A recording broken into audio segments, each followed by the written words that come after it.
tempête à la côte pour cette nuit. Les marées risquent d'être énormes. On se prépare sur place, comme nous le verrons avec Benoît Dutot. Quasiment 2 ans jour pour jour après la tuerie de Liège, les victimes et familles des victimes n'ont toujours pas été indemnisées. Le charbon revient à la mode pour se chauffer. Le combustible est devenu très bon marché. Selon une étude américaine, le fonctionnement du cerveau des hommes est différent de celui des femmes. Explication tout de suite. Puis nous vous ferons vivre le concert de Patrick Bruel. Le chanteur était hier à Forêt Nationale. La météo, ça reste encore calme cet après-midi. La pluie arrive, maxima de 2 à 9 degrés.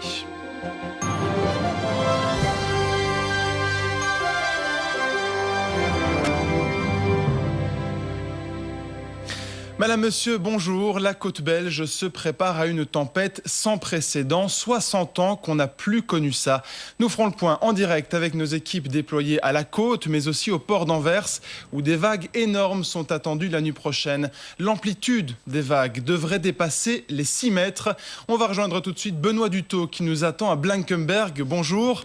La province de Flandre occidentale a déclenché un plan d'alerte. Oui, la province de Flandre occidentale a mis en alerte les différentes communes situées le long de la côte belge et leur a demandé de se préparer. C'est ce qu'on a fait ici à Blankenberg. Les terrasses des restaurants ont été évacuées. Les bateaux du port de plaisance situés tout près d'ici ont été bien attachés. Et la commune a prévu des sacs de sable. Je peux vous dire que le vent s'est levé, s'est fortement levé il y a 1 heure environ, mais c'est vers 16h, 17h que l'on connaîtra les rafales les plus importantes. On prévoit des rafales de 80 à 90 km/h. Et c'est cette nuit, vers 3h du matin, qu'il y aura à la fois du vent, des vagues bien entendu, mais également une marée haute. Et c'est donc à ce moment-là, vers 3h du matin, que cette tempête sera la plus impressionnante. Ici à Blankenberg, mais aussi à Ostende, puisque ce sont les deux stations balnéaires qui devraient être les plus concernées. Benoît, cette situation est exceptionnelle. On n'a plus connu ça depuis des dizaines d'années. Oui, vous l'avez dit, cela fait environ 30 ans que l'on n'a plus prévu une tempête d'une telle importance. Il faut savoir qu'en moyenne, la différence entre la marée basse et la marée haute est environ de 4,8 mètres. Et là, on prévoit une différence de 6,1 mètres. Alors, les plus anciens, ici à Blankenberg principalement, se souviennent de la tempête de 1953 où on avait connu des inondations. Mais depuis lors, on a heureusement fait des progrès dans la construction des digues et des brise-lames notamment. Et donc les dégâts devraient être nettement moins importants que 1953. Merci beaucoup Benoît Dutot à Blankenberg ce midi. À Anvers aussi, on redoute la montée des eaux dans le port. La tempête est prévue dans la nuit. François Genette, vous êtes sur place. Bonjour. Les autorités ont aussi pris toutes leurs précautions pour limiter les dégâts. Oui, tout à fait, Olivier. Les autorités ici à Anvers craignent très fort cette tempête. Elle pourrait en effet entraîner une montée très très forte de l'Escaut qui se trouve derrière moi. Et donc, l'eau pourrait tout simplement dépasser les bords des quais et entraîner l'inondation des parkings. Des mesures ont donc été prises, notamment la fermeture des 21 écluses qui sont le long du fleuve, la mise en place de sacs de sable le long des bords de ces quais, justement, et également l'évacuation de tous les parkings, la fermeture des portes étanches de ces parkings.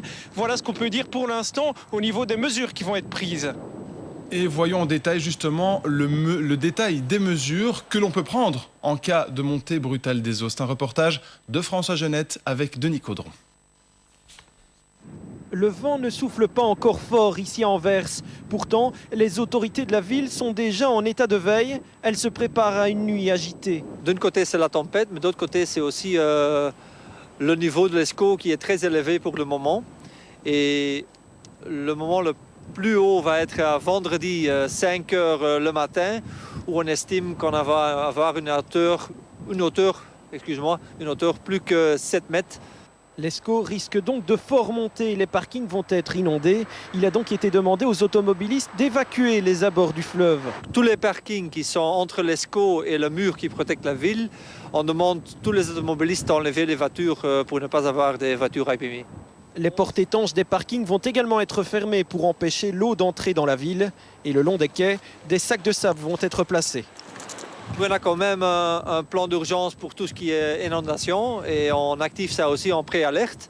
Mais normalement, le mur et toutes les portes qui sont dans le mur doivent protéger la ville assez. Les mesures de préalerte seront mises en vigueur jusqu'en principe demain soir. David Dehaeneau, notre spécialiste météo, nous a rejoint. Bonjour. Bonjour. Alors David, la vitesse du vent qui est attendue n'est pas extraordinaire. Comment expliquer ce phénomène de montée des eaux? Oui, les vents en Belgique ne sont pas exceptionnels, c'est vrai. Mais dans la moitié nord de la mer du Nord et dans le nord de l'Atlantique, on a des vents de tempête de secteur nord à nord-est, donc depuis le pôle Nord. Donc ça pousse l'eau de mer vers nous, vers la côte belge. Et donc ça explique la raison pour laquelle on va voir quand même des marées très très hautes le long de la côte et aussi à Anvers, donc le long de l'Escaut. Merci beaucoup David. La tempête a déjà frappé la Grande-Bretagne hier soir et cette nuit, faisant un mort. Elle est aussi arrivée aux Pays-Bas, comme vous le voyez sur ces images où on ferme les écluses. La tempête devrait également frapper les côtes de l'Allemagne dans les prochaines heures.